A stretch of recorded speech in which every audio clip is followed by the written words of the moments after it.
পর এতক্ষণে ঘুম থেকে ওঠার সময় হলো? ইদানিং দেখছি বেশ দেরি করে ঘুম থেকে উঠিস, ব্যাপার কি ওহু?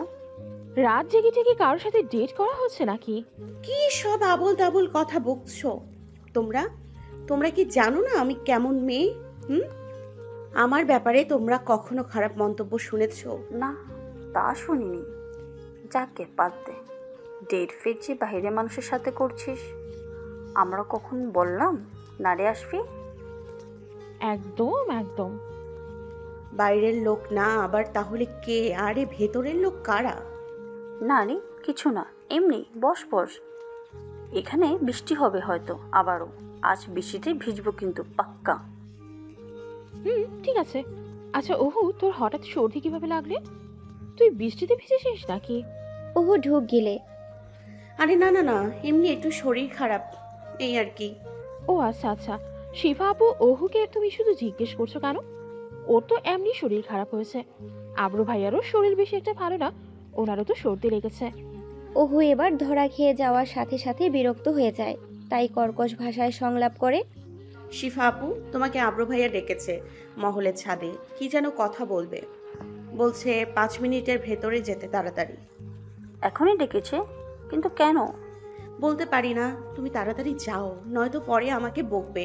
আমি আর আসবি এখানেই বসি, তুমি শুনে এসো কি বলে। ঠিক আছে, তোরা বস, আমি আসছি। শিফা পুকুর ঘাট ছেড়ে উঠে দাঁড়ায়, মাথায় ওড়না টেনে দিয়ে হাঁটা ধরে। ওহু আসবি পুকুর ঘাটে বসে থাকে। শিফা সিঁড়ি বেয়ে মহলের ছাদে পৌঁছায়, দেখে ছাদের কার্নিশ ঘেঁষে দাঁড়িয়ে আছে আব্রো এক কোনায়। ফোন চাপছে সে। ঠিক তার অপর প্রান্তে দাঁড়িয়ে আছে আশাফ। শিফাকে দেখে আব্রো ফোন পকেটে গুজে। শিফা ওড়নার এক কোণা ধরে ধীর পায়ে এগিয়ে আসে আব্রোর সন্নিকটে।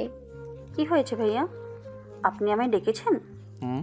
ডেকেছি, তোর সাথে কিছু কথা বলবে আশাপ। শিফা ভ্রু কুচকায়, সাথে চমকায়। আশাফ ভাইয়া? আশাফ ভাইয়া আমার সাথে কি কথা বলবে? ওর থেকেই শোন। আশাপ, এদিকে আয়। আশাফ এগিয়ে আসে। আশাফের চোখ মুখে দ্বন্দ্বের ছাপ, কপালে উৎকণ্ঠার বাজ তার, গম্ভীর মুখ। তোরা কথা বল, আমি দূরে দাঁড়াচ্ছি। আব্রু ভাইয়া, আশাফ ভাইয়া, আপনারা কি বলছেন? আমি তো কিচ্ছু বুঝতে পারছি না।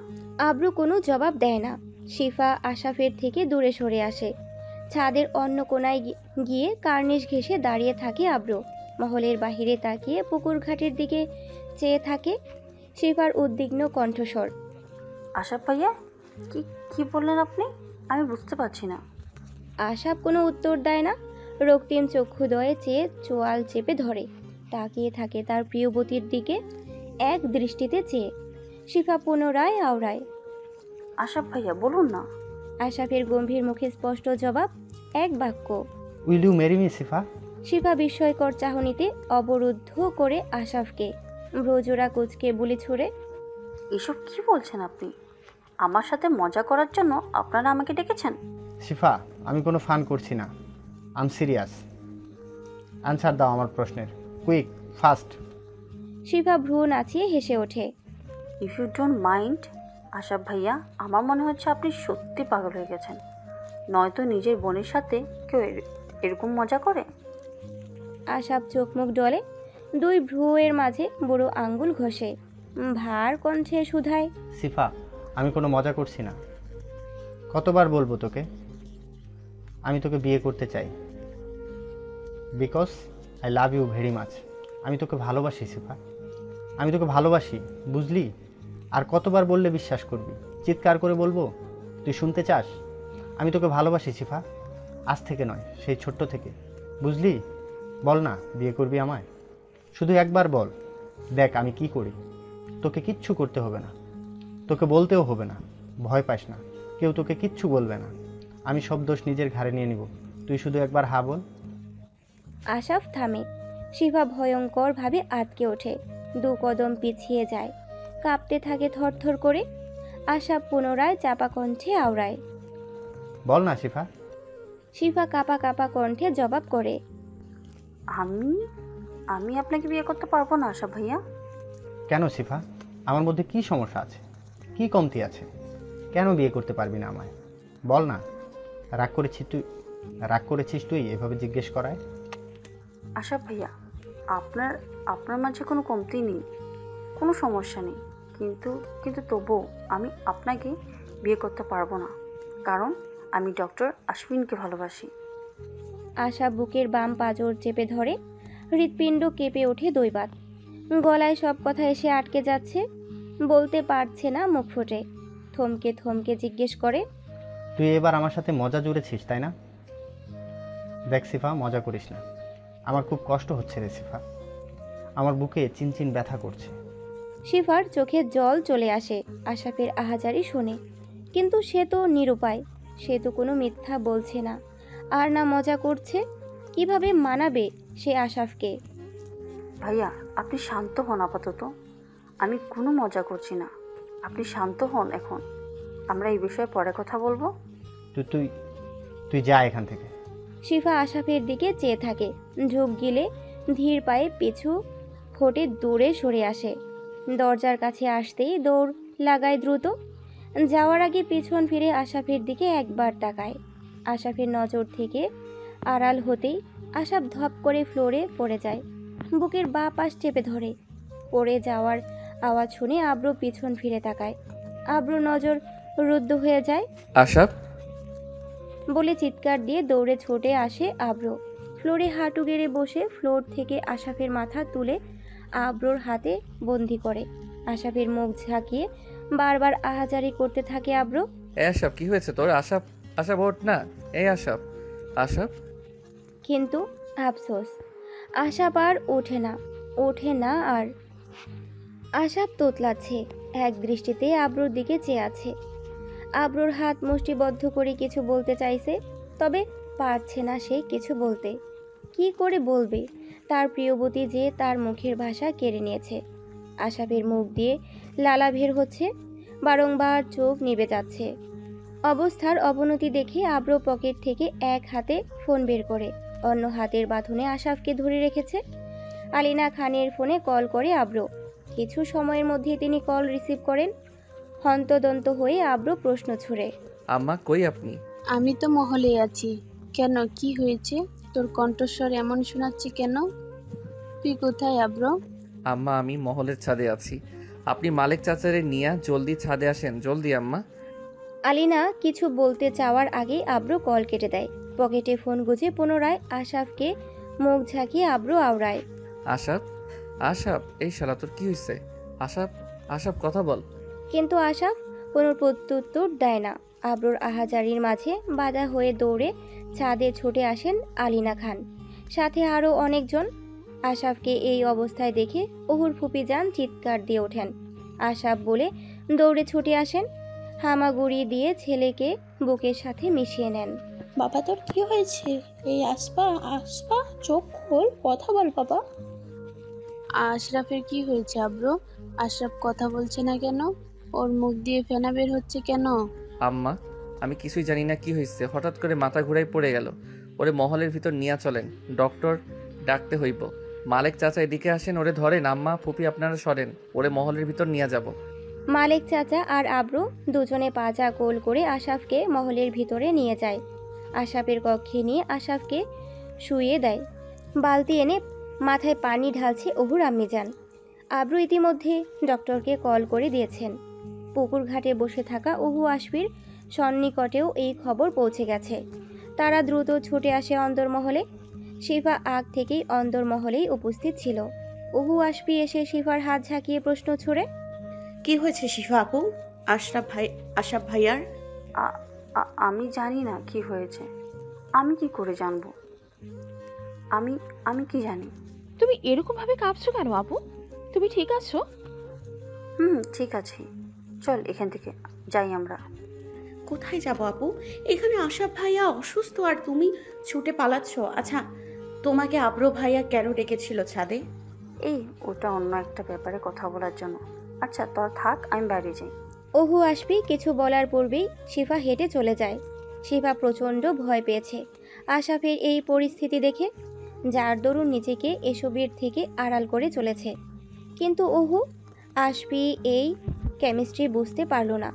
তারা বিস্ময়কর চাহনিতে ভ্রুযুগল কুচকায় শিফার পানে তাকিয়ে। পরক্ষণেই ওহু আশফিও আশাফের কক্ষে যায়। তাকে দেখার জন্য। ডাক্তার এসে আশাফকে চেক আপ করছে। আশাফের পাশে বসেই ওহুর ফুপিজান কান্না করছে। সবাই উদ্বিগ্ন হয়ে চেয়ে আছে ডাক্তার কি বলে তা শোনার অপেক্ষায়। ডক্টর সাহেব, আশরাফের কি হয়েছে? বড় কিছু হয়নি তো? হসপিটালে নিয়ে যেতে হবে কি? না, হসপিটালে নিয়ে যেতে হবে না আপাতত। তবে তবে পরবর্তীতে যদি আরও বেশি অসুস্থ হয়ে পড়ে তাহলে অবশ্যই হসপিটালে অ্যাডমিট করাবেন। কিন্তু আমার ছেলের হয়েছে কি ডক্টর? যতটুকু বুঝলাম ওর খুব গভীরভাবে শকটি লেগেছে। অনাকাঙ্ক্ষিত কিছু ঘটনা ফেস করছে, যা দরুন ওর হার্ট ব্রেক হয়েছে, মস্তিষ্কে আঘাত পেয়েছে মেন্টালি। অনাকাঙ্ক্ষিত কিছু ঘটনা মানে? এই বলে সবাই আব্রুর দিকে তাকায় ভ্রু কুঁচকে, কারণ ছাদে শুধু আব্রু আর আশাফই ছিল। আশাফ তো কিছু বলতে পারছে না, কিন্তু আব্রু কি জানে এই বিষয়ে? সকলের চাহনিতে আব্রুকে অবরুদ্ধ করে রেখেছে সবাই। আব্রু ঝাঁঝালো কণ্ঠস্বরে সকলের প্রশ্নের প্রত্যুত্তর দেয়, দাঁতে দাঁত চেপে। অব্র, আমার দিকে তাকিয়ে আছো কেন সবাই? আমি একবার বলেছি, তোমরা শুনতে পাওনি? রিপিট করাতে চাইছো আমাকে? সকলে নিজের দৃষ্টি সরিয়ে ফেলে। ওহুর ফুপিজান পুনরায় আওড়ায়। এখন কি করতে হবে ডক্টর? ওর এখন রেস্ট নিতে হবে, মাইন্ডকে রিফ্রেশ করতে হবে। আমি ওষুধ লিখে দিচ্ছি, এগুলো নিয়ম করে খাইয়ে দেবেন। আর যত পারেন ওকে রেস্টে থাকতে দিন আপাতত। অনাকাঙ্ক্ষিত ঘটনার সম্মুখীন যেন আর না হতে হয় ওকে, এটা খেয়াল রাখবেন। আমি ঘুমের ইঞ্জেকশন দিয়ে দিয়েছি। ও প্রায় 8-9 ঘন্টা ঘুমাবে। ঘুম থেকে উঠলে অযথা প্রশ্ন করে বিরক্ত করবেন না। সকলে মাথা নাড়িয়ে সম্মতি জানায়। একটা নোটে ডক্টর কিছু ওষুধ লিখে আলিনা খানের হাতে দেয়। অতঃপর তিনি অন্দরমহল থেকে বেরিয়ে চলে আসেন। ডক্টর চলে যেতেই আলিনা খান সবাইকে নির্দেশ করে আশাফের কক্ষ থেকে বেরিয়ে আসার জন্য। আর এই সকল দৃশ্য দরজার আড়াল থেকে অপরাধীর চোখে তাকিয়ে এতক্ষণ পরখ করছিল শিফা। সকলের সাথে সেও বেরিয়ে আসে আশাফের কক্ষ থেকে।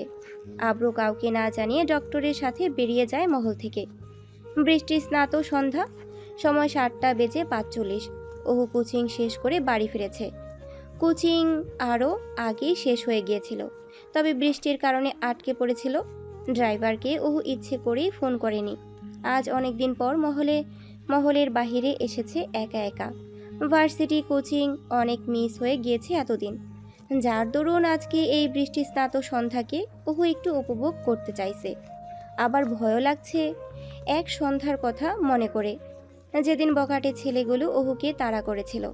তবে সেদিন আব্রু তাকে বাঁচিয়েছিল, এ কথা ভেবেই ওহু হেসে ওঠে। তবে ওই দিনকার মতো আর আজ শূন্য নেই রাস্তাঘাট। ওহু হাঁটছে রাস্তার পাশ ঘেঁষে, কাঁধে একটা পুতুলের ব্যাগ। সেই ব্যাগের 2 ফিতা ধরে 1 পা 2 পা করে আগাচ্ছে। আকাশ বেশ অন্ধকার হলেও রাস্তার 2 প্রান্তে দাঁড়িয়ে থাকা ল্যাম্পপোস্টের আলোয় আলোকিত হচ্ছে সব কিছু। দৈবাত ওহু পিছন হতে কোনো পুরুষালী কণ্ঠস্বর ভেসে আসে। অজানা ভয়ে ওহু সর্বাঙ্গ কেঁপে ওঠে। এই যে মিস, দাঁড়ান। ওহু ঘাড় ঘুরিয়ে পেছন ফিরে তাকায়, চলন রোধ করে থামে। অবয়বটির দিকে তাকিয়ে মাথা থেকে পা অবধি সূক্ষ্ম নজরে চিহ্নিত করে। না, ছেলেটি বকাটে টাইপ নয়, দেখে মনে হচ্ছে ভালো ফ্যামিলির থেকেই বিলং করে। ওহুর ঘুর কাটে। এভাবে তাকিয়ে কি ভাবছেন মিস? ওহু ঢুক গেলে নজর সরিয়ে ফেলে। অজানা ভয় কবল নড়ে ওঠে। কার উদ্দেশ্য কি তা তো বাহির থেকে বোঝা যায় না। ওহু উদ্বিগ্ন কণ্ঠে আওড়ায়, কে আপনি? ছেলেটি প্রত্যুত্তরে মলিন হাসে, আওড়ায়, ভয় পাবেন না, আমি আপনার অপরিচিত ও আবার পরিচিত। মানে বুঝলাম না, কে আপনি? আমি তো আপনাকে চিনি না। ক্ল্যাম ডাউন, আমি ওয়াসিফ শেখ। আপনি অব্রকে তো নিশ্চয়ই চিনেন। হ্যাঁ, অবশ্যই চিনি। আব্রু ভাইয়া তো আমার কাজিন। রাইট, আমি অব্রর ক্লাসমেট ওয়াসিফ। অব্র আর আমি একই কলেজ থেকে উচ্চ মাধ্যমিক পাশ করেছি। তো আমি কি করব? কিছু না। অব্র কেমন আছে আমার কথা গিয়ে ওকে বলবেন। আমি কেন বলবো? আশ্চর্য। আপনার যদি আব্রু ভাইয়ার সাথে মিট করার হয় তাহলে আপনাকে আমি আব্রু ভাইয়ের কন্ট্যাক্ট নাম্বার দিয়ে দিচ্ছি। আমাকে এভাবে রাস্তার মধ্যে থামিয়ে জিজ্ঞেস করার কি ম্যাটার? আর আপনি আমাকেই বা চেনেন কি করে? আপনিও তো আমাকে চেনার কথা। আপনি আর অব্র তো ছোটবেলা একই স্কুলে থেকে পড়াশোনা করেছেন, তাই না? জানি না আমার কিছু মনে নেই আগের কথা। পান করছেন? আপনার কিছু মনে নেই? আপনার মনে নেই? অব্র যখন দ্বাদশ শ্রেণীতে পড়ে তখনকার ঘটনা। অব্র যে বি সেকশনের ক্লাস প্রেসিডেন্ট ছিল আর আমি এ সেকশনের, ওই ঘটনাটা ভুলে গিয়েছেন আপনি? অহু ওয়াসিফের কথা শুনে প্রচণ্ড রেগে যাচ্ছিল, কারণ অহু যখন তার অতীত মনে করতে যায় সে মস্তিষ্কের নিয়ন্ত্রণ হারিয়ে ফেলে, উন্মাদের মতো আচরণ করে, যার ব্যতিক্রম নয় এখনও। আমি বললাম তো আমার কিছু মনে নেই, আপনি কি কিছু বুঝতে পারছেন না? আমার কিছু মনে নেই। কোনো ঘটনা, কোন ঘটনা, কখনকার, কে প্রেসিডেন্ট ছিল, কোনো ঘটনা আমার কিছু মনে নেই। আপনি আমাকে বিরক্ত করছেন কেন? আজব, আমি আপনাকে বিরক্ত কোথায় করলাম? আমি তো নর্মালি জিজ্ঞেস করলাম, আর আপনি এত ওভার রিয়েক্ট করছেন কেন? অহু রাগি ফুঁসতে থাকে, কপাল চেপে ধরে কিছু বলতে যাবে তার পূর্বেই ওয়াসিফের কাঁধে কারো শক্তপোক্ত হাত পড়ে। ওয়াসিফ অহু দুজনেই ভ্রু কুচকে পিছন ফিরে তাকায়। ওয়াসিফের কাঁধে হাত রাখায় ওয়াসিফ বেশ চটে যায়। কাঁধ থেকে ধাক্কা দিয়ে সে হাত সরিয়ে দেয়। কিন্তু কে সে? তাকে ওয়াসিফ চিনতে অকৃতকার্য হয়। লোকটির পরনে সাদা শার্ট, কালো প্যান্ট ইন করে পরা, ক্লিন শেপ দেওয়া, যার দরুন গালের কোনো দাড়ির আঁচ নেই, চোখে কালো সানগ্লাস, শার্টের হাতা কনুই অবধি ফোল্ড করা। ওয়াসিফের থেকে বেশ লম্বা চওড়া এবং সুঠাম দেহের অধিকারী। প্রতিচ্ছবিতে গম্ভীর্যতার গভীর ছাপ। ওয়াসিফ কর্কশ ভাষায় শুধায়, কে ভাই তুই? আর এটা কি রকম ম্যানার কারো কাঁধে হাত রাখার? লোকটি কোনো প্রত্যুত্তর দেয় না। প্যান্টের পিছন পকেট থেকে একটা কার্ড বের করে ওয়াসিফের সামনে ধরে, যে কার্ডে বড় বড় অক্ষরে লেখা সিআইডি, যার অর্থ ক্রিমিনাল ইনভেস্টিগেশন ডিপার্টমেন্ট। তার নিচে লেখা মাঝারি অক্ষরে ইন্সপেক্টর তন্ময় রাজ মির্জা। ইন্সপেক্টর তন্ময় রাজ মির্জা। তন্ময় পুলিশের লোক জেনে পিছু হেঁটে যায় ওয়াসিফ। রক্তচক্ষুদয় পরক্ষণেই শীতল হয়ে আসে তার, দৃষ্টি সরিয়ে মৃদু স্বরে আওড়ায়, সরি। বলেই ওয়াসিফ হেঁটে চলে যায় আর কোনো কথা না বলে। অহু ঠায় দাঁড়িয়ে থাকে, কারণ তন্ময়কে অহু পূর্বেই জেনেছিল। অহু মুখ গম্ভীর করে ওয়াসিফের যাওয়ার পানে তাকিয়ে থাকে। অহুর ঘোর কাটে তন্ময়ের সংলাপে। মিস্টার খান, উনি কি আপনাকে বিরক্ত করছিল? অহু মাথা নাড়িয়ে আওলা ঝাওলা হয়ে যায়। নিতান্তই অহু তন্ময়কে ভয় করে, ঢুক গিলে প্রশ্নের প্রত্যুত্তর দেয়, না, ওই রকম কিছু না। আমার কাজিনের ফ্রেন্ড উনি। তন্ময়ের প্রতিচ্ছবি আরও গভীর হয়। ঘাড় কাত করে প্রশ্ন ছুড়ে, আপনার কোন কাজিনের ফ্রেন্ড অব্র? অহু তন্ময়ের দিকে ফেরে, মুখে কোনো জবাব না দিয়ে মাথা নাড়ায় 2-3 বার। ঠিক আছে, যান মিস্টার খান, আর সাবধানে চলাফেরা করবেন। দিনকাল বেশি ভালো না, শাহবাগ সন্ধ্যার পর থেকে নিরাপদ নয়। অহুর মৃদু স্বরের আওয়াজ বলেই সামনের দিকে হাঁটা শুরু করে অহু। তন্ময় পিছনে দাঁড়িয়ে থাকে, অহুর যাওয়ার পানে চেয়ে থাকে গভীর দৃষ্টিতে। কিছু আনমনে ভেবে মলিন হাসে, অতঃপর নিজেও গাড়িতে চড়ে বসে। অহু রাস্তার পাশ ঘেঁষে হেঁটে যাচ্ছে। শীতল বাতাস অহুর শরীর স্পর্শ করে চলেছে প্রতি মুহূর্ত। অহু ওয়াসিফের কথা বারংবার স্মরণ করছে। কি বলেছিল সে? অতীত। কিন্তু অহুর তো কোনো অতীতের কথা স্মরণে নেই, সে তো সব ভুলে গিয়েছে। কিন্তু অতীতে কি এমন হয়েছিল যা ওয়াসিফ বলেছিল? আব্র, অহু আনমনে ভাবে, আব্র ভাইয়া ও কি আমাদের স্কুলে পড়তো? আমি যে কলেজ থেকে পড়েছি তিনিও কি সেই কলেজেই পড়েছিল? হয়তো পড়েছিল, আমি শুনেছিলাম একদিন চাচির কাছ থেকে। কিন্তু কি এমন হয়েছিল? আর আমি বা কেন ওয়াসিফ ভাইয়াকে চিনতে যাব এত বছর বাদে? তিনি কে? আব্র ভাইয়ের ফ্রেন্ড নাকি? হতে পারে এটাই হবে আব্র ভাইয়ের ফ্রেন্ড। এই ভেবে অহু ধীরে ধীরে পথ আগাচ্ছে, আর কিছু মনে করার চেষ্টা করছে, কিন্তু কিছু তো মনে হচ্ছে না। উল্টো অহু ভারসাম্যহীন হয়ে পড়েছে। অহু যদি নর্মালি অতীত ভুলে যেত, সেটা কখনো না কখনো ফিরে আসার সম্ভাবনা ছিল। কিন্তু স্মৃতি ভুলে যাওয়ার সাথে সাথে একই সময় অহুর মস্তিষ্কে রক্তক্ষরণ হয়েছে, যার পরিপক্ক অর্থ ব্রেন স্ট্রোক করা। 12 বছর বয়সে অহুর ব্রেন স্ট্রোক হয়েছিল, সাথে স্মৃতি শক্তি হারিয়েছিল। দুটো ট্রমার এতটাই মারাত্মক রূপ অহুকে স্বাভাবিক জীবনযাপন করতে বাধা দেয় আজও। অতীত মনে করতে চাওয়া মস্তিষ্কে বেশি চাপ প্রয়োগ করে ফেলেছিল অহু, যার দরুন অহুর মাথায় চিনচিন ব্যথা আরম্ভ শুরু হয়, মাথা চক্কর মারতে শুরু করে। এরকম প্রতিক্রিয়া জন্য 8 বছর আগে ডক্টর নিষেধ করেছিল অহুকে জোর করে কোনো অতীত না মনে করাতে, কারণ অহুর অতীত ফিরে আসা অসম্ভব নয় বরং অকল্পনীয়। তাই অহুকে কেউ কোনোদিন জোরপূর্বক অতীত মনে করায়নি। তবে ওপরওয়ালা আদেশে যদি কোনোদিন অলৌকিকভাবে অহুর স্মৃতি ফেরে সেটা সম্ভব। আরও এসব কিছুই আব্রো জানতো, তাই আব্রো কোনোদিন অহুকে তার আর অহুর অতীত মনে করায়নি। ওয়াসিফের বলা কথা স্মরণ করে অহু বারবার মাথায় গাঁটটা মারছে, কপাল চাপাচ্ছে। তখনই পিছন হতে গাড়ির হর্ন ভেসে আসে। অহু রেগে যায়, ভাবে হয়তো এটা ওয়াসিফের কাজ, তাই কপালের এক পাশে চেপে ধরে, দাঁতে দাঁত খিচে হাতের তর্জনী আঙ্গুল উঁচিয়ে ক্ষিপ্রতার সাথে পিছনে ফেরে, কাউকে না খেয়াল করে উচ্চস্বরে আওড়ায়, সমস্যা কি আপনার? বলেই অহু পুষতে থাকে। তখনই গাড়ি থেকে আব্রো বেরিয়ে আসে। অহুকে উন্মাদ অবস্থায় দেখে আব্রোর বুকে ছ্যাদ করে ওঠে। অহু আব্রোকে দেখে শান্ত হয়, সাথে জিভ কাটে। আব্রো এসে অহুর সামনে দাঁড়ায়, ভ্রু কুঁচকে উদ্বিগ্নের সাথে জিজ্ঞেস করে, কি হয়েছে তোর? এরকম দেখাচ্ছে কেন তোকে? সব কিছু ঠিক আছে তো অহু? আব্রোকে তৎপর হতে দেখে অহু মাথা নাড়ায়, মৃদু স্বরে আওড়ায়, না ভাইয়া, কিছু হয়নি, আমি ঠিক আছি। তবুও আব্রো শান্ত হয় না। অহুকে নিয়ে গাড়িতে বসায়, সাথে আব্রো বসে ড্রাইভিং সিটে। একটা পানির বোতলে ছিপ খুলে অহুর হাতে দেয়।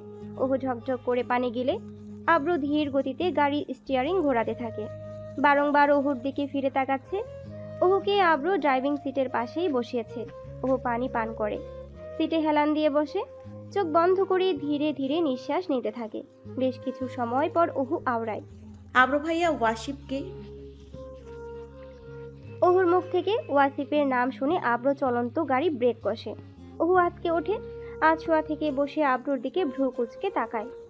অহু দেখলো আব্রো ভ্রু কুঁচকে অহুর দিকে তাকিয়ে আছে।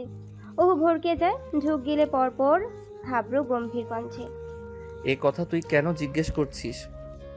আর তুই ওয়াসিফ নাম কোত্থেকে শুনলি?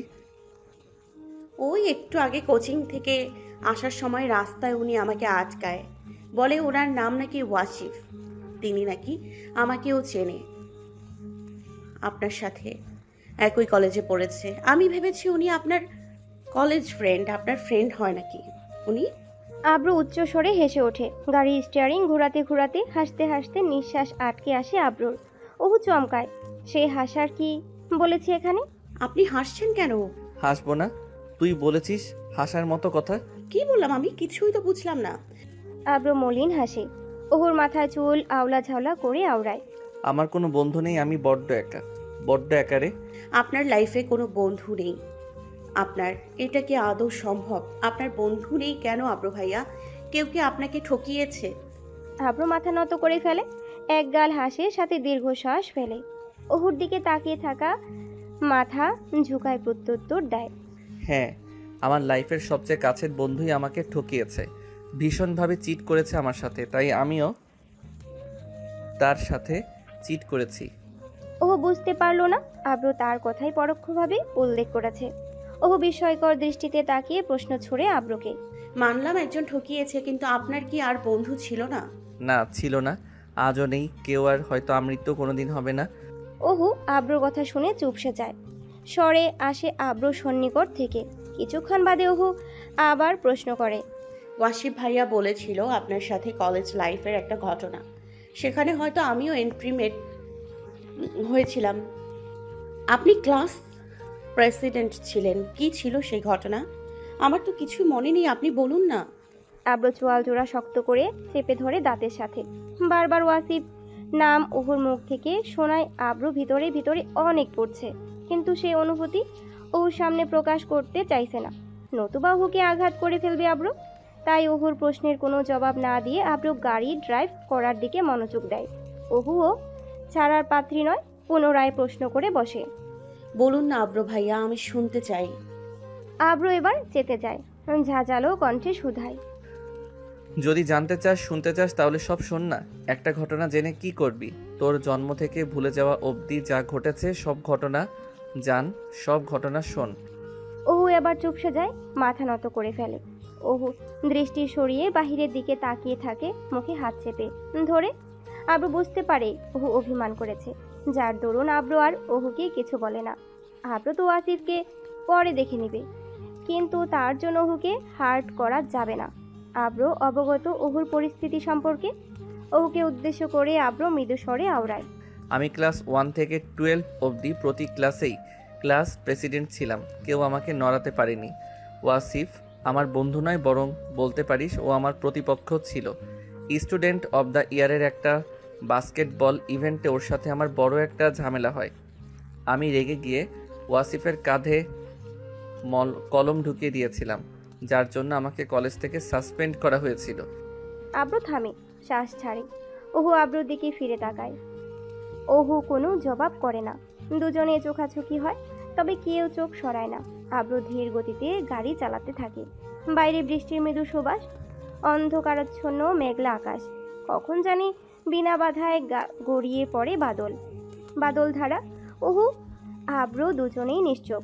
কিছুক্ষণ পর আব্রু এক হাতে গাড়ি স্টিয়ারিং ধরে আছে, পরনে হাফ হাতার কালো রঙের গেঞ্জি। দৈবাত জানালার ধার থেকে সরে আব্রুর কাঁধে মাথা রাখে ওহু। আব্রুর হৃদম স্পন্দন থমকে যায় কয়েক মুহূর্তের জন্য। আব্রুর উন্মুক্ত পেশিবহুল হাত ওহুর ছোট্ট চুল স্পর্শ করে। ওহুর গণ নিঃশ্বাসে আব্রুর ঘাড় তপ্ত হয়। আব্রুর বুকের ধুকভুকানি আকাশ ছোঁয়, তবে আব্রুর উষ্ঠা জোড়ায় ম্লান হাসি। না চাইতে ওহুর সান্নিধ্যে এসেছে আজ এই বৃষ্টি স্নাত সন্ধ্যায়। চন্দ্রবালাও নৈশব্দে নির্বিঘ্নে নির্দ্বিধায় পাপিষ্ঠ পুরুষের কাঁধে মাথা রাখে। সে জানে না এই কাঁধ কতটা ভরসাযোগ্য তার জন্য। তার মস্তিষ্ক হয়তো সেই উত্তর জানে না, তবে তার অন্তরীয়ন্ধ জানে। আব্রুও সেই মুহূর্তটুকু একটু বেশি দীর্ঘায়িত করার জন্য মহলে ফেরার রাস্তা পরিবর্তন করে। ওহু সেই দৃশ্য পথ আব্রুর কাঁধ হতে নজর করে, তবে কোনো প্রশ্ন করে না। রাত 10টা। আশাফের পাশে বসে আছে আব্রু। রুমে কেউ নেই, আব্রু আর আশাফ ছাড়া। আশাফ কিছুটা স্বাভাবিক হয়েছে, তবে পুরোপুরি ট্রমা কাটিয়ে উঠতে পারেনি। আব্রু নৈশব্দ কাটিয়ে প্রশ্ন ছুড়ে, কি বলেছে শিফা তোকে? আশাফ কোনো জবাব দেয় না, নিঃশব্দে পালঙ্কে হেলান দিয়ে বসে আছে। আব্রু এগিয়ে গিয়ে আশাফের পাশ ঘেঁষে বসে। আশাফ তাকায় না ফিরে। ঘুর থেকে এখনো বেরিয়ে আসতে পারেনি সে। আব্রু পুনরায় জিজ্ঞেস করে শীতল কণ্ঠে, কি হয়েছে পুরো ঘটনা খুলে বল আমায়। আই প্রমিস সব ঠিক হয়ে যাবে।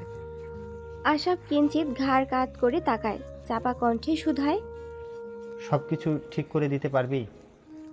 আব্রু কিঞ্চিত নড়ে বসে, থমকে গিয়ে জিজ্ঞেস করে, কি হয়েছে সেটা তো আগে বল। আশাফ ঢোক গেলে পালঙ্কে হেলান দিয়ে বসে, উপরের দিকে তাকিয়ে সংলাপ করে, আমার ভালোবাসা হয়তো আর আপন করে পাওয়া হবে না রে। আশাফ, এবার কিন্তু আমার মেজাজ বিগড়ে যাচ্ছে। খোলাসা করে পাল বলছিস না কেন? কি হয়েছে? কি বলেছে শিফা তোকে? আমি অনেক দেরি করে ফেলেছি। শিফা অনিমেষকে ভালোবাসে। আশাফ দীর্ঘশ্বাস ছাড়ে, চোখ ঢুলে পানি মুছে নেয়। আব্রু আশাফের দিকে বিস্ময়কর চাহনিতে তাকিয়ে থাকে। সে বাকরুদ্ধ। এরকম কিছু ঘটবে ভেবেছিল আব্রু, তবে এরকমটাই যে শেষ অবধি সত্য হবে সেটা অকল্পনীয় ছিল। আব্রুর চুপসে যাওয়া দেখে আশা পুনরায় প্রশ্ন ছুড়ে, কবলে কষ্ট চেপে ধরে এক গাল হাসে। কি রে, চুপ হয়ে গেলি কেন? কথা বল। তোকে কি শিফা নিজেই এই কথা বলেছে? হ্যাঁ, ওই বলল। 3 বছরের সম্পর্ক অনিমেষ আর শিফার মাঝে। বলে আশাফ হাসলো, চোখ মুখ ডলে আবারও আওড়ালো, ভালোবাসা সঠিক সময়ে প্রকাশ না করলে মনে হয় ভালোবাসা অন্য কারো হয়ে যায় রে আব্রু, অন্য কারো হয়ে যায়।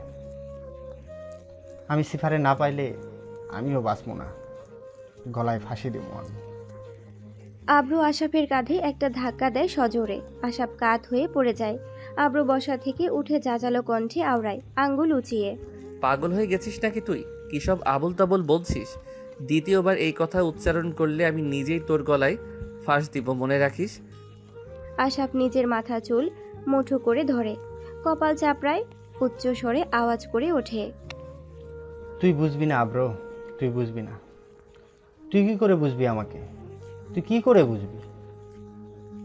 ও যখন অন্য কারো বউ হয়ে যাবে, অন্য কারো নামে কবুল বলবে, অন্য কেউ ওকে ছুবে, অন্য কেউ ওর উপর অধিকার দেখাবে, অন্য কেউ ওরে বলবে আমার বউ, আমি তখন সেসব কিভাবে সহ্য করব?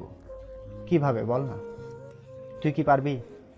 যদি আমার জায়গায় তুই থাকতি, তুই পারবি? পারবি না রে, পারবি না। বলেই আশাপ ডুকরে কেঁদে ফেলে আব্রুর হাত জোড়া মুষ্টিবদ্ধ করে। আব্রু চুপসে যায়, দাঁড়ানো থেকে ধপাস করে পালঙ্কে বসে পড়ে। ঠিকই তো বলেছে আশাফ, আব্রু কি নিজে পারবে কোনোদিন?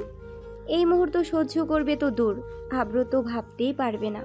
আব্রু আশাফের কাজ চাপড়ায় শান্ত দেয়, বলল, কান্না করিস না, আমি দেখছি বিষয়টা। আমি শিফার সাথে কথা বলবো এই বিষয় নিয়ে, তুই ভেঙে পড়িস না ভাই। আশাফ আব্রুর হাত শক্ত করে মুঠো করে ধরে কান্না মিশ্রিত কণ্ঠে আওড়ায়, আমার ভালোবাসা আমার করে দে না রে ভাই, কথা দে। আমি সহ্য করতে পারবো না রে ভাই, আমি যে ওরে অনেক ভালোবাসি। আশাফ হাত বাড়িয়ে দেয়, কিন্তু আব্রু সেই হাতে হাত রেখে কথা দেয় না, কারণ আব্রু নিজেও জানে না সে কি করবে। আশাফ করুণ দৃষ্টিতে চেয়ে থাকে আব্রুর দিকে তাকিয়ে, দেখে আব্রু কথা দেয় নাকি। আব্রু যদি তাকে কথা দেয় তাহলে সে সেই কথা দুনিয়া উলটপালট করে হলেও পূর্ণ করবে। কিন্তু আফসোস, আব্রু কথা দেয় না, মাথা নত করে নিচের দিকে চেয়ে থাকে। আশাফের কাজ চাপড়িয়ে আশ্বাস দেয় কিছু একটা, কিন্তু এতে আশাফ শান্তি পায় না। চোখ ভেজা নয়নে অবরুদ্ধ করে চেয়ে থাকে আব্রুর পানে। আব্রু পালঙ্ক ছেড়ে উঠে বেরিয়ে যায় কক্ষ থেকে, কিন্তু আশাফকে কথা দেয় না যে শিফাকে আশাফের কাছে ফিরিয়ে দিবে আব্রু। রাত 10:30, খাবার টেবিলে বসে আছে সবাই, আশাফ ব্যতীত। সবার ওষ্ঠা জোড়ায় হাসি রেখা, তবে আব্রুর মুখ ভার। শিফাও জোরপূর্বক হাসছে, আশাফের জন্য তারও খারাপ লাগছে, কিন্তু কি আর করার। খাবার টেবিলে নিস্তব্ধতা কাটিয়ে আজমল খান আওড়ান, আব্রু, কাল আমরা আশমিনদের বাড়ি যাচ্ছি। আব্রু খাবার প্লেটের দিকে চেয়ে জবাব করে গম্ভীর কণ্ঠে, কে কে যাচ্ছি? আমি, তুমি, তোমার দুই কাকা আর আশাফের আব্বুও যাচ্ছে। উনি কাল সকালেই মহলে আসছেন। আশাফের শরীর ভালো না, তাই আশাফ মহলেই থাকুক। বুঝেছি, ঠিক আছে। হ্যাঁ, তোমাদের কোথায় এরকম ভার শোনাচ্ছে কেন? তুমি কি এই বিয়ের ব্যাপারে সম্মত নও? শিফা নড়ে চড়ে বসে, আব্রু আজমল খানের দিকে চোখ তুলে তাকায়, এক গাল হেসে আওড়ায়, ওরকম কিছুই না। তুমি কোথায় গিয়েছিলে? আশাফকে ডক্টর দেখিয়েছে? সামিরের সাথে দেখা করতে গিয়েছিলাম, আর একটা কথা, আমি কাল থেকেই অফিসে জয়েন করব। আর একটু বিশ্রাম নিয়ে নে বাবা। হ্যাঁ, তোমাকে কালেই অফিসে জয়েন করতে হবে, এরকম কোনো বাধ্যবাধকতা নেই। তুমি যেদিন চাইবে সেদিনেই জয়েন করতে পারো। তোমার অবর্তমানে কাজ ওহুর বাবাই সামলাচ্ছে। না, আমি ঠিক আছি, আর বিশ্রাম নেওয়ার প্রয়োজন নেই। আমি কাল থেকে অফিসে জয়েন করব। সামিরের সাথে আমার এই বিষয়ে আজ কথা হয়েছে, মহলে থেকে বোরিং লাগে। ঠিক আছে, তুমি যেটা ভালো মনে করো। আব্রু, আলোচনা শেষে যে যার মতো খাবার খেয়ে চলে গেল। শিফা যখন খাবার টেবিল ছেড়ে নিজের রুমে যাওয়ার উদ্দেশ্যে পা বাড়ায় দোতলায়, তখনই পেছন থেকে আব্রু ডেকে ওঠে। শিফা থমকে দাঁড়িয়ে যায় সিঁড়িতে, সাথে ভয়ও পায় প্রচণ্ড। ঝোঁক গেলে পেছনে ফিরে তাকায়, আব্রু শীতল কণ্ঠে আওড়ায়, রাত 11টা বাজে, ছাদে আসিস, তোর সাথে আমার কথা আছে। শিফা মাথা নাড়ায়, আওড়ালো ঝাঁঝালো হয়ে, থেমে না থেকে দ্রুত হেঁটে চলে যায় সিঁড়ি বেয়ে। আব্রু পিছনে ফিরে দেখে ওহু তাকিয়ে আছে তাদের দিকে। আব্রু ভ্রু কুচকে জিজ্ঞেস করে, কি হয়েছে, তাকিয়ে আছিস কেন? ওহু কোনো জবাব করে না, মাথা 2-3 বার ডানে বামে ঘুরিয়ে আশ্বাস করে, না, কিছু হয়নি। আব্রু আর কিছু না বলে সেও হেঁটে চলে যায় নিজের রুমে। কিন্তু ওহু সন্দেহভাজন দৃষ্টিতে পরখ করে আব্রু আর শিফাকে। পরক্ষণেই নিজের মাথায় গাঁটটা মেরে ধিক্কার জানায় নিজের চিন্তাধারাকে। রাত 11:03। আব্রু ছাদে দাঁড়িয়ে আছে কাঠের রেলিং ধরে, তার মনে মস্তিষ্কে অনেক কিছু ঘুরপাক খাচ্ছে। কি করবে সে? দৈবাত পিছনে কারো উপস্থিতি টের পেয়ে পিছন ফেরে আব্রু। তুই যে এসেছিস সেখানে কেউ দেখেনি তো? শিফার ক্ষীণ কণ্ঠের জবাব, না ভাইয়া, কেউ দেখেনি। ভালো হয়েছে।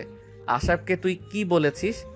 শিফা মাথায় বড় করে ওড়না টেনে দেয়, আঁখি যুগলের চাহনি মাটিতে টেনে নামায়, ঢুক গেলে গলা শুকিয়ে কাট তার জবাব করে, আশাব ভাইয়া নাকি আমাকে ভালোবাসে সেই ছোটোর থেকে। আপনি কি সেটা জানেন ভাইয়া? হ্যাঁ আমি জানি। তোর অনার্স শেষ হওয়ার জন্য আশাপ অপেক্ষা করছিল, কারণ ছোট কাকি বলেছিল তোকে অনার্স শেষ হওয়ার পর বিয়ে দেওয়া বিষয় ভাববে। হ্যাঁ, ওটা আমি জানতাম। কি জানিস তুই? আজ আশাপ মরতে মরতে বেঁচেছে। ওর হার্ট অ্যাটাক হয়ে যেত। বুঝিস তুই ও তোকে ছোট্ট থেকে ভালোবেসে আসছে। 1 বছর নয় 2 বছর নয়, তোকেও কোনোদিন বলেনি ও তোকে ভালোবাসে, কত কষ্ট করে নিজের ভিতর এই কথা চেপে রেখেছে। তুই জানিস, বুঝিস এই কষ্ট যে ও যখনই জানালো তোকে, তখন তুই উত্তর দিলি অন্য কাউকে ভালোবাসিস। তুই এ কথা ওর উপর কতটা প্রভাব ফেলেছে তোর আন্দাজ আছে? আব্রুর চোখ রাঙিয়ে এলো, দাঁতে দাঁত চাপলো, রাগে ফুঁসছে সে। চোয়াল চেপে শিবা সেই প্রতিচ্ছবি নজর করলো, কাঁদো কাঁদো কণ্ঠে আওড়ালো, আমি কি করব ভাইয়া? আপনি বললেন আমাকে আশমিনকে ছেড়ে আশাব ভাইকে বিয়ে করব। ঠিক আছে, মানলাম, বিয়েও করলাম, কিন্তু আশমিনের কি হবে? সেও তো আমাকে ভালোবাসে ভাইয়া। আমার জন্য সে অনেক স্ট্রাগল করেছে লাইফে এই 3টা বছর। সেটা শুধু আমিই জানি। আপনি কি চান আমি আশমিনের সাথে বেইমানি করি, আশাব ভাইয়াকে বিয়ে করি? আব্রু চুপসে যায়, কোনো উত্তর খুঁজে পায় না। কিন্তু আব্রুর মেজাজ প্রতি সেকেন্ডে রক্তের অগ্নিশিখার মতো লাফিয়ে আকাশ ছুঁচ্ছে। শিফা পুনরায় আওড়ায়, চুপ করে আছেন কেন ভাইয়া? বলেন, আপনি কি চাইছেন? আমি আশমিনের সাথে বেইমানি করি? আমি তো আশমিনকে ভালোবাসি, আশমিনও আমাকে অনেক ভালোবাসে, অনেক অনেক। আমি জানি আশাব ভাইও আমাকে ভালোবাসে, আমি স্বীকার করি তার ভালোবাসা, কিন্তু গ্রহণ করতে পারবো না। আমাকে মাফ করবেন ভাইয়া, আমি বেঈমান হতে পারবো না। আপনি আমার বড় ভাই হয়ে আপনার ছোট বোনের সাথে অন্যায় করবেন না আব্রু ভাই। শিফা থামে, আব্রু সজোরে একটা ঘুষি মারে রেলিংয়ে। শিফা আতকে ওঠে, 2 কদম পিছে সরে আসে। আব্রু জেদের বসে ফুঁসতে থাকে, কপাল চেপে ধরে। কি করবে সে? কার কথা রাখবে? কার সাথে অন্যায় করবে? শিফার সাথে নাকি আশাফের সাথে? আব্রু আর কিছু সহ্য করতে পারছে না, পিছন ফিরে আঙ্গুল উঁচিয়ে শিফাকে প্রশ্ন করে গলা উঁচিয়ে, এটাই তো শেষ কথা তাহলে? তুই আশমিনকেই বিয়ে করবি? শিফা আব্রুর করা প্রশ্নের প্রত্যুত্তর দিতে যাবে, ঠিক তখনই ছাদের দরজা হতে কিছু পড়ে যাওয়ার শব্দ ভেসে আসে। আব্রু শিফা দুজনেই সাবধান হয়ে যায়। শিফাকে ইশারায় থামতে বলে আব্রু এগিয়ে যায় দরজার পানে। 1 পা 2 পা করে আকাশে বজ্র মেঘ ঢাকছে, বিজলি চমকাচ্ছে, হয়তো বৃষ্টি নামবে বলে। এই ঝড়ো বাতাস সব উড়িয়ে স্পর্শ করে নিচ্ছে। এই অন্ধকারাচ্ছন্ন রাতের আধারে কে আসলো তাহলে? কি পড়ে যাওয়ার শব্দ? আব্রু দরজার পানে পৌঁছাতেই ঝাঁঝালো কণ্ঠে শুধালো, কে ওইখানে? কিন্তু কোনো উত্তর পেল না। আব্রু সিঁড়ির কাছে আসতেই বিস্ময়কর চাহনিতে বন্দি করল অহুকে, চন্দ্রবালাকে। আব্রু আশ্চর্যের শেষ সীমানায় নিজের অস্তিত্বকে পৌঁছে দিয়েছে। অহুকে এই সময় এইখানে দেখে আব্রু বিগড়ে মেজাজ আরও বিগড়ে গেল। আব্রু দেখল অহুর চোখেও দহন ছড়াচ্ছে, কিন্তু কেন? অহু সিঁড়ি থেকে উঠে ছাদে এসে দাঁড়ালো। আব্রুর দিকে তাকিয়ে শিফার দিকে চোখ তুলে তাকালো, দেখল শিফা অপরাধীর ন্যায় মাথা নিচ করে দাঁড়িয়ে আছে।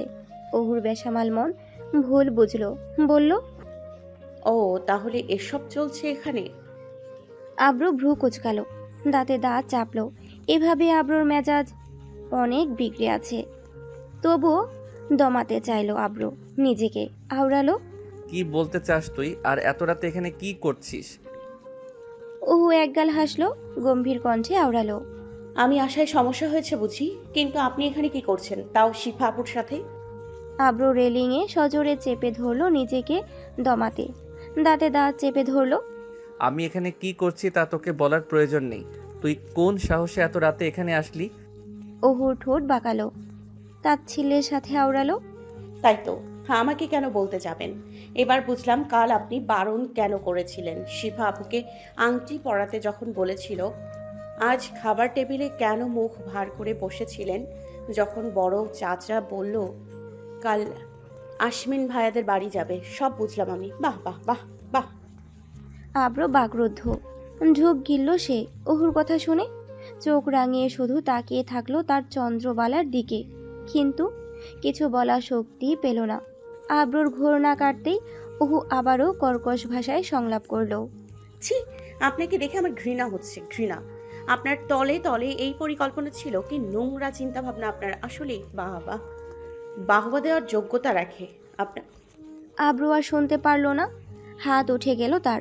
তবে অহুর গালে পড়ার আগেই আব্রুর হাত থেমে গেল। রক্তিম চক্ষুদয়ে পানি টলমল করতে লাগলো আব্রুর। আব্রু অহুর থেকে মুখ ঘুরিয়ে নেয়। পেছন থেকে আবার আওয়াজ আসে, ওই তো একটা জিনিসই পারেন, কিছু হলে আমাকে মারতেই। এছাড়া আপনার দ্বারা আর কিছু সম্ভব না। থামলেন কেন? মারেন, মারেন না, কি হলো, মারেন। আব্রু কাঠের রেলিং শক্ত করে চেপে ধরল, তবে পিছনে ফিরল না। জোরে জোরে শ্বাস নিতে থাকলো। অহু আর না দাঁড়িয়ে সেও চলে গেল। হয়তো কয়েক সিঁড়ি পার হবার পর অহুও কেঁদে ফেলেছিল। আব্রু দাঁড়িয়ে থাকলো রেলিং ধরেই। অহু চলে যেতেই শিফা এগিয়ে আসলো, কাঁপা কাঁপা কণ্ঠে জবাব করলো, ও তো আপনাকে ভুল বুঝলো ভাইয়া। আব্রু চোখ মুখ ডলল, বলল স্বাভাবিক হয়ে, কিছু হয়নি, তুই এই নিয়ে ভাবিস না, তুই যা। শিফা মাথা নাড়ালো, অপরাধীর মতো মাথা নিচ করে আব্রুর পাশ কাটিয়ে চলে গেল। শিফা কিছু দূর যেতেই আওড়ালো আব্রু, আসমিনকে এইসব বিষয়ে জানানোর দরকার নেই, কিছু বলিস না ওকে। শিফা উষ্ঠজোড়া প্রসারিত করে কিঞ্চিত হাসল, মাথায় ওড়না টেনে দিয়ে এক পা দুপা করে সেই স্থান ত্যাগ করলো। শিফা চলে যেতেই ব্যথিত আব্রু এগিয়ে গিয়ে ছাদের এক কার্নিশ ঘেঁষে বসে পড়ল। পরনে এখনো সেই কালো রঙের হাফ হাতার গেঞ্জি। পকেট থেকে একটা সিগারেটের প্যাকেট বের করে সিগারেট জ্বালিয়ে নিল। কাঠের ম্যাচ দিয়ে আকাশের দিকে এক দৃষ্টিতে তাকিয়ে থাকলো আর সিগারেট টানতে লাগলো। আওড়ালো চাপা কণ্ঠে, ঘৃণা করে আমাকে? হ্যাঁ, ঘৃণা করে? কই, আমি তো কোনোদিন ঘৃণা করতে পারলাম না। নিজের বাপ মা প্রিয়জন সবাইকে ছেড়ে 8টা বছর বিদেশে কাটালাম। কই, তখন তাকে ঘৃণা করলাম না? মাঝ রাতে রাস্তায় ঘুরে ঘুরে যখন পাগলের মতো হাঁটতাম তার কথা ভেবে, কই তখন তো তাকে ঘৃণা করলাম না? যখন শুনলাম সে আমাকে ভুলে গিয়েছে আর কোনোদিন মনে করতে পারবে না, কই তখন তো তাকে ঘৃণা করলাম না? যখন ভাবতাম ও তো আমাকে এখন আর মনে করে, এই ভেবে রাতের পর রাত নির্ঘুম কাটিয়ে দিয়েছি, কই তখন তো তাকে ঘৃণা করতে পারলাম না। বরং তাকে ঘৃণা করতে না পেরে পুরো বিশ্ব যেন আমাকে ঘৃণা করে, সেই পাপ কাজে নিজেকে জড়ালাম। কই তখন তো তাকে ঘৃণা করলাম না, আর সে আমাকে ভুল বুঝে ঘৃণা করে। হা হা হা, ভুল বুঝে ঘৃণা করে। এই সিগারেটটা শেষ। আরেকটা সিগারেট জ্বালিয়ে আবার বলতে থাকলো পাগলের মতো, আমার কপালে সুখ বেশিক্ষণ টিকে না শালা, কার জানি নজর লাগে। যার অর্থ আব্রু আর অহু তো সন্ধ্যাবেলায় একসাথে ছিল। অহু আব্রুর কাঁধে মাথা রেখেছিল। কতই না আনন্দময় ছিল সেই মুহূর্ত আব্রুর জন্য, কিন্তু এখন সেই আনন্দের চেয়ে বেশি কষ্ট পাচ্ছে। আব্রু পুনরায় আওড়ায়, আশাব বলেছিল কি যে অন্য কারো নামের পাশে ওর নাম জড়াবে, অন্য কেউ ওকে ছুবে, এগুলো আমি সহ্য করতে পারবো কিনা? এই প্রশ্ন করার আগে আমার ইতিহাস ওর জানার দরকার ছিল। আমি ওহুকে বিয়ে করব না, কিন্তু পৃথিবীতে একটা পুরুষ মানুষকেও জীবিত রাখবো না। তাহলে ও কার নামে কবুল বলবে? কে ওকে ছুবে? এইসব বকেই আব্রু বসা থেকে উঠে দাঁড়ায়, কারণ ইতিমধ্যে বৃষ্টি পড়া শুরু হয়ে গিয়েছে। রুমে পৌঁছে পরনের গেঞ্জিটা খুলে ফেলে আব্রু। পালঙ্কের উপর চিত হয়ে ধপ্পাস করে শুয়ে পড়ে, একগাল হেসে আওড়ায়, আমায় তো আমৃত্যু কষ্ট দিবি, তাহলে তুই না হয় এখন একটু কষ্ট পা। আব্রু জানে অহু এখন কাঁদছে। অহু প্রকৃত পক্ষেই ছাদ থেকে নেমে এসে তার কক্ষে বসে কাঁদছে, ডুকরে ওঠে। সে ভুল বুঝেছে, তবে আব্রুও যাবে না অহুর কাছে সেই ভুল ভাঙাতে। অহুর কাছে গেলেই এখন আব্রু নিয়ন্ত্রণহীন হয়ে পড়বে। তাকে অপবাদ দেওয়ার দায়ে শাস্তি পাক সে। বাহিরে মুষলধারে বৃষ্টি হচ্ছে, কক্ষের পর্দাগুলো শু করে উঠছে। জানালা খোলা থাকায় বৃষ্টির ফোঁটা কক্ষে এসে ছিটকে পড়েছে। পাশের কক্ষেই পাপিষ্ঠর চন্দ্রবালা কাঁদছে, দু হাঁটু মাঝে মুখ লুকিয়ে। তবুও পাপিষ্ঠ পুরুষ আজ যাচ্ছে না তার চন্দ্রবালার নিকট, কারণ তার চন্দ্রবালা যে তাকে ঘৃণা করে। আব্রু পালঙ্কের উপর শুয়ে আছে মধ্যখানে, চোখ বন্ধ করে। বলিষ্ঠ দেহ, উদাম, বস্ত্রহীন, দৈবাত ভায়োলিন বিহীন আব্রুর ঠোঁট নড়ে উঠল তার চন্দ্রবালাকে উদ্দেশ্য করে গানের সুরে। চলো বলে ফেলি কত কথা কলি, জন্মেছি বলতে তোমায়, তোমাকে চাই। ঝলসানো রাতে এ পোড়া বরাতে, তুমি আমার অন্ধকার। তারিখ 23শে সেপ্টেম্বর 2021, সকাল 9টা। শাহবাগ, ঢাকা। পুরনো কংক্রিটের দেয়াল, লোহার দণ্ডে দণ্ডিত আবদ্ধ সেলের দরজা, যার পরিপক্ক বাংলা অর্থ জেলখানা। অন্ধকারাচ্ছন্ন রুম, বাহির থেকে টর্চার সেলের দরজা তালা দিয়ে অবরুদ্ধ করা। অন্দরে বসে আছে দুজন ব্যক্তি। তাদের মধ্যে এখানে ছোট একটা টেবিল, যার এক পাশে পিস্তল রাখা, অন্য পাশে বেতের ডান্ডা, সাথে 2-3 জন ব্যক্তির ছবি প্রিন্ট করা। টেবিলের অপর প্রান্তের লোকটি কাচুমাচু হয়ে হাত জোড়া করে বসে আছে। চোখ মুখে তার আতঙ্কের স্পষ্ট ছাপ, ঠোঁট চিরে শুকনো রক্তের দাগ। মনে হচ্ছে লোকটিকে জিজ্ঞাসাবাদের আগে বেধড়ম পেটানো হয়েছে। বয়স 40-এর ঊর্ধ্বে তো বটেই। অপর প্রান্তের লোকটি আয়েশি ভঙ্গিতে বসে আছে টেবিলের উপর পা দিয়ে। বরাবরের মতোই আজও তার গম্ভীর মুখশ্রী। তার পাশে দাঁড়িয়ে আছে একজন হাবিলদার। হুকুম পেয়েই 2-4টা ডান্ডার ঘাত বসে দিচ্ছে মুহূর্তেই সেই 40 ঊর্ধ্ব ব্যক্তিটির গায়ে। কিন্তু সেই ব্যক্তিটি তার বয়ানে অনড়। এগিয়ে এসে 2 হাত জোর করে আকুলতার স্বরে আওড়াচ্ছে, ও স্যার, আমি কিছু জানি না তো, সত্যি বলতেছি, আমার মরামের কসম, আমারে ছাইড়া দেন। গম্ভীর মুখশ্রী অবয়ব তন্ময়রাজ মির্জার ক্ষীণ কণ্ঠের জবাব পুনরায়, তুই কিছু জানোস না, দেখোস নাই? এইটা বললে তো আর আমি বিশ্বাস করব না। যা জানিস সত্যি করে বল, নয়তো আমাদের কাছে সত্যি বলার ওষুধ আছে কড়া ডোজের। 1 ডোজ নিবি নাকি? আপনি কি জানতে চান আমারে কোন? আমি জানলে অবশ্যই বলবো, কিন্তু আমি যেটা জানি না, দেখি নাই, সেটা কি করে বলবো? ওই রাতে যখন ডাক্তার কতগুলো খুন হয়েছিল, তোর টং দোকানে সেই রাতে খোলা ছিল না জঙ্গলের রাস্তায়? খোলা ছিল তো, আমি বলছি, কিন্তু ওই খুন খারাপির ব্যাপারে আমি কিছু জানি না স্যার। আমি কিচ্ছু দেখি নাই।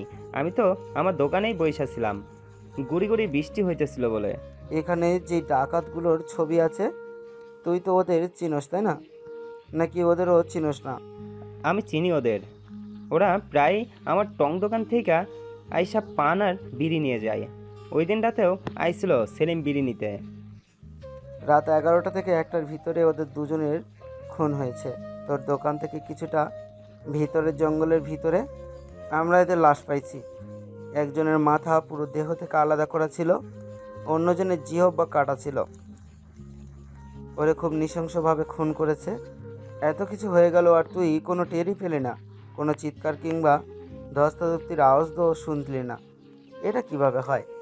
বৃষ্টি হইতেছিল, কেমনে শুনমু? বৃষ্টির আওয়াজে কিছু কি শোনা যায়?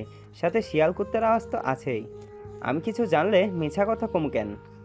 দৈবাত তন্ময় এবার আয়েশি ভঙ্গিমা ছেড়ে ক্ষিপ্রতার সাথে টেবিলে থাকা পিস্তল উঠিয়ে বেরেল টেনে নিল। বুলেট লোড করে ওই লোকটির কপালে তাক করে ধরল। কর্কশ ভাষায় চোয়াল খিচে জিজ্ঞেস করলো, কিছু না জানলেই তুই পালাইতেছিস কেন?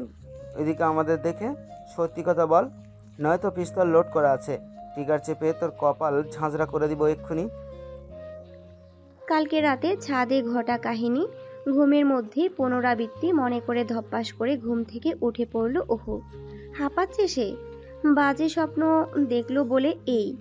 ডানে বামে না তাকিয়ে সাইড টেবিলের উপর থেকে পানির গ্লাস নিয়ে ঢকঢক করে গিলল এক নিঃশ্বাসে। ভোর সকালের দিকে চোখটা লেগে এসেছিল। এখন দুপুর হলে বলে ক্ষণ। এতক্ষণ ঘুমিয়েছিল। আজও ভার্সিটিতে যাওয়া হলো না। নিত্যদিনকার মতো কপালের দুপাশ চেপে ধরল টনটন ব্যথাকে রুদ্ধ করার প্রয়াসে। জোরে জোরে শ্বাস টেনে নিল ভিতরে। কিছুক্ষণ পর স্বাভাবিক হয়ে আসলো। পালঙ্ক ছেড়ে উঠতে চাইল।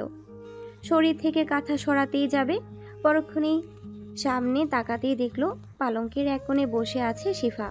শিফাকে দেখে ওহু বিস্ময়কর চাহনিতে তাকিয়ে রইল। তবে কোনো বুলি আওড়ালো না। কবলে চেপে থাকা বিষাদময়ী অসত্য অভিমানী জোর প্রয়াসে আঁকড়ে ধরল।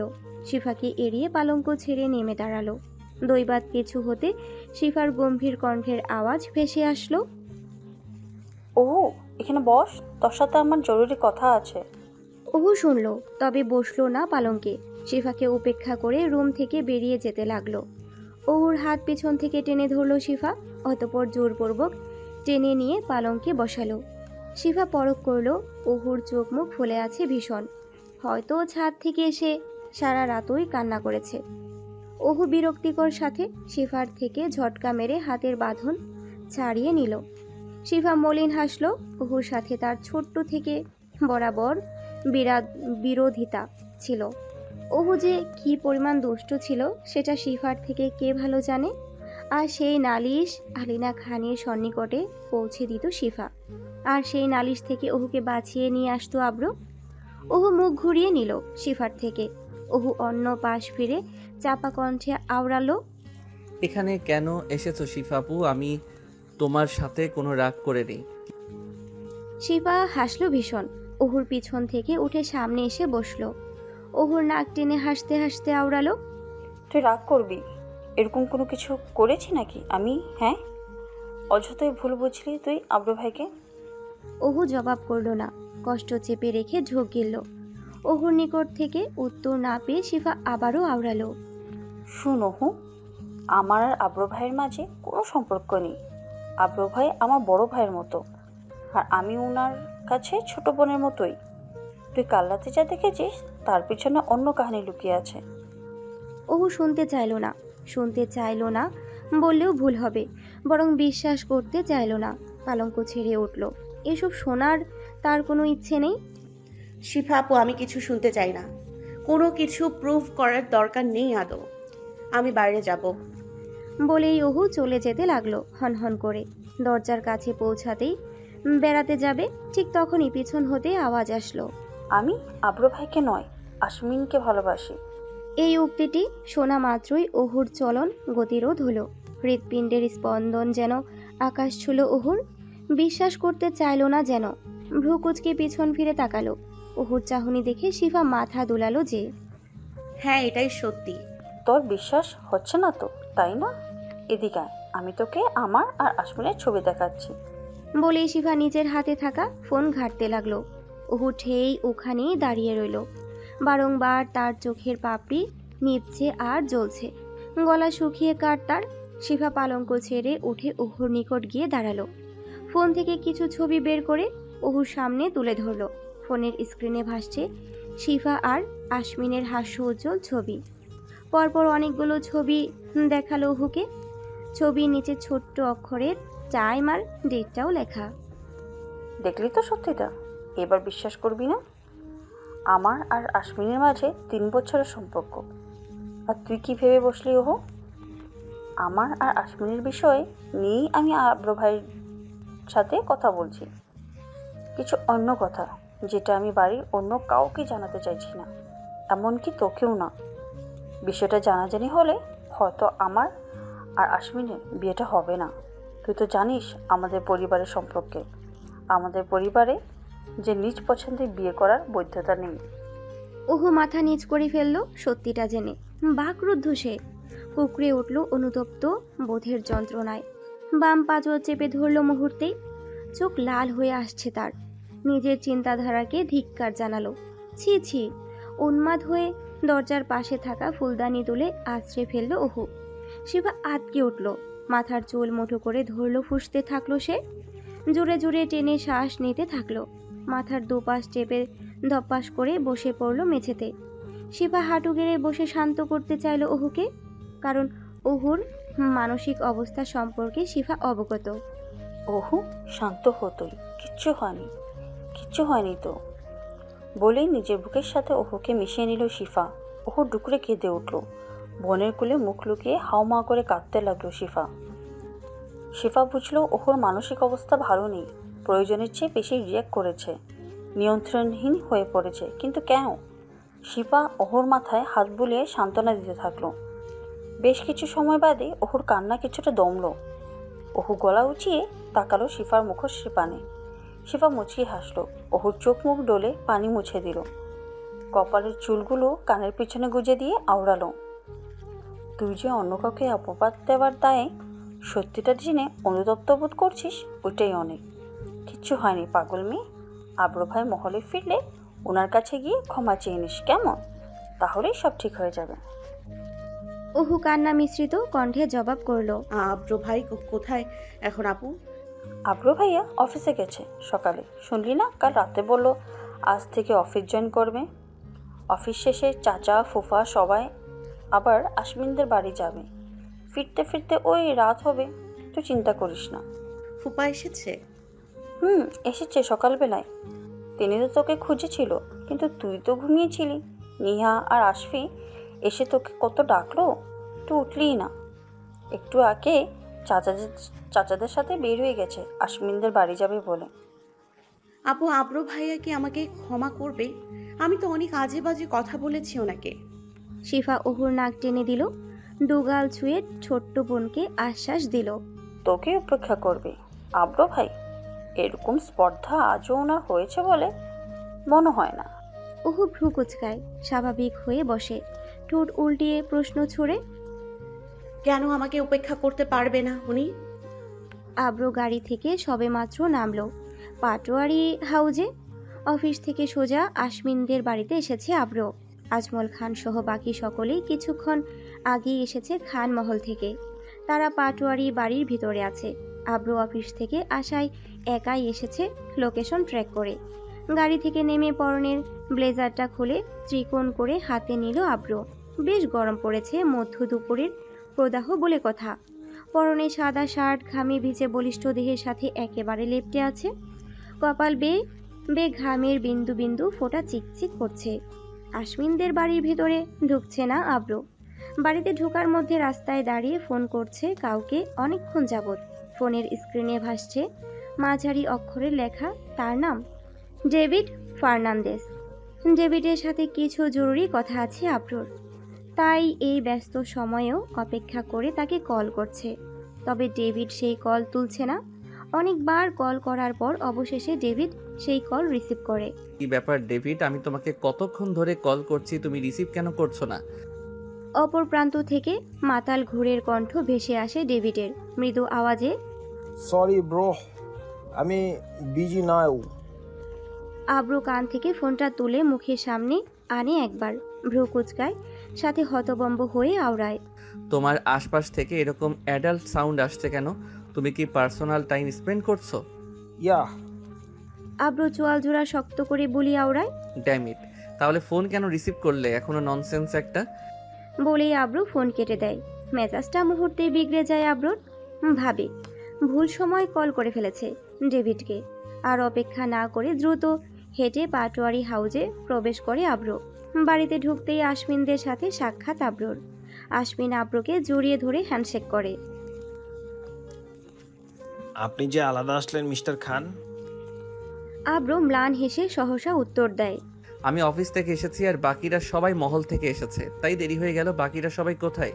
আশমিন চশমা আর একটু উপরে তুলে মৃদু স্বরে আওড়ায়, বাকি সবাই উপরে রয়েছে, আপনি এখানে বসুন মিস্টার খান।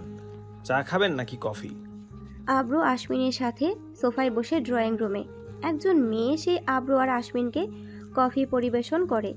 আব্রু একটা কফির কাপ তুলে নেয় ট্রে থেকে। অনায়াসে কফির কাপে চুমুক দেওয়া মাত্রই দাঁড়িয়ে থাকা মেয়েটা বলতে শুরু করে, আপনি মিস্টার আব্রাম তাই না? আমি আপনাকে চিনি। আপনি খুব সুন্দর বাইক রেস করতে পারেন।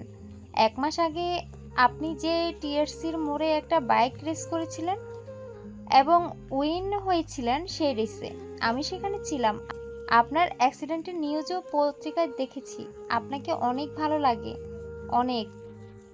মেয়েটা পুরো কথা শেষ না করার পূর্বেই আব্রু কাশতে শুরু করে একাধারে। গরম কফি গলায় আটকে গিয়ে নাজেহাল অবস্থা আব্রুর। তার থেকে বেশি নাজেহাল হয়েছে মেয়েটার বেশরম কথা শুনে। বিকেল 3টা। খান মহলে ফিরে সবাই হাসি মুখে আশমিনদের বাড়ি হতে আব্রু ব্যতীত। আব্রু মহলে ফেরেনি। সবাই খান মহলে পা রাখতেই আলিনা খান সহ মহলের বাকি অর্ধাঙ্গিনীরাও ছুটে আসেন তাদের পানে। সবাই বৈঠকখানায় বসে আলোচনা করছে। সকলে আশমিনদের পরিবার পছন্দ হয়েছে। পরোক্ষভাবেও আজমল খান খুঁটিয়ে দেখেছেন, কোনো ত্রুটি খুঁজে পাননি তিনি।